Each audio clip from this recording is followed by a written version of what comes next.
ಮಕ್ಕಳಿಂದ ಹಿಡಿದು ದೊಡ್ಡವರವರೆಗೂ ಈ ಲಡ್ಡುವನ್ನು ಎಲ್ಲರೂ ಇಷ್ಟಪಟ್ಟು ಸೇವಿಸುತ್ತಾರೆ. ಚಳಿಗಾಲದಲ್ಲಿ ಈ ಲಡ್ಡುವಿನ ಸೇವನೆ ದೇಹವನ್ನು ಒಳಗಿನಿಂದ ಬೆಚ್ಚಗಿರಿಸುತ್ತದೆ. ರಕ್ತಹೀನತೆ, ಜೀರ್ಣಕ್ರಿಯೆ, ಮಲಬದ್ಧತೆ ಸಮಸ್ಯೆ, ಕರುಳಿನ ಆರೋಗ್ಯ, ಸ್ನಾಯು ಆರೋಗ್ಯ, ತೂಕ ನಿಯಂತ್ರಣ, ತ್ವಚೆ ಮತ್ತು ಕೂದಲಿನ ಆರೋಗ್ಯ ಕಾಪಾಡುವಲ್ಲಿ ಅಂಜೂರದ ಲಡ್ಡು ಸಹಾಯಕವಾಗಿದೆ. ಲಡ್ಡು ತಯಾರಿಸುವ ವಿಧಾನ. ಮೊದಲು ಅಂಜೂರ ಮತ್ತು ಖರ್ಜೂರವನ್ನು ಸಣ್ಣ ತುಂಡುಗಳಾಗಿ ಕತ್ತರಿಸಿ ಸ್ವಲ್ಪ ತುಪ್ಪ ಬಿಸಿ ಮಾಡಿ ನಂತರ ಇದಕ್ಕೆ ಬಾದಾಮಿ, ಗೋಡಂಬಿ, ಪಿಸ್ತಾ ಮತ್ತು ವಾಲ್ನಟ್ ಹಾಕಿ ಸ್ವಲ್ಪ ಹೊತ್ತು ಹುರಿದುಕೊಳ್ಳಿ. ಬಳಿಕ ಇದಕ್ಕೆ ಅಂಜೂರ ಮತ್ತು ಖರ್ಜೂರವನ್ನು ಹಾಕಿ ಅವು ಮೃದುವಾಗುವವರೆಗೂ 4 ರಿಂದ 5 ನಿಮಿಷಗಳ ಕಾಲ ಬೇಯಿಸಿ ನಂತರ ಕತ್ತರಿಸಿದ ಡ್ರೈ ಫ್ರೂಟ್ಸ್ ಮತ್ತು ಏಲಕ್ಕಿ ಪುಡಿಯನ್ನು ಹಾಕಿ ಚೆನ್ನಾಗಿ ಮಿಶ್ರಣ ಮಾಡಿ.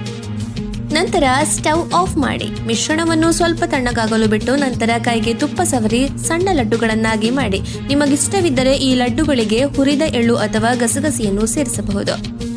ಹಾಗೆ ಈ ಒಣ ಅಂಜೂರ ಮತ್ತು ಖರ್ಜೂರದಿಂದ ತಯಾರಿಸಿದ ಈ ರುಚಿಕರ ರೆಸಿಪಿಗೆ ಸಕ್ಕರೆ ಅಥವಾ ಬೆಲ್ಲದ ಅಗತ್ಯವಿಲ್ಲ. ಈ ಲಡ್ಡುಗಳು ನಿಮ್ಮನ್ನು ಆರೋಗ್ಯವಾಗಿ ಇರಿಸುತ್ತವೆ ಮತ್ತು ಶಕ್ತಿಯನ್ನು ನೀಡುತ್ತವೆ.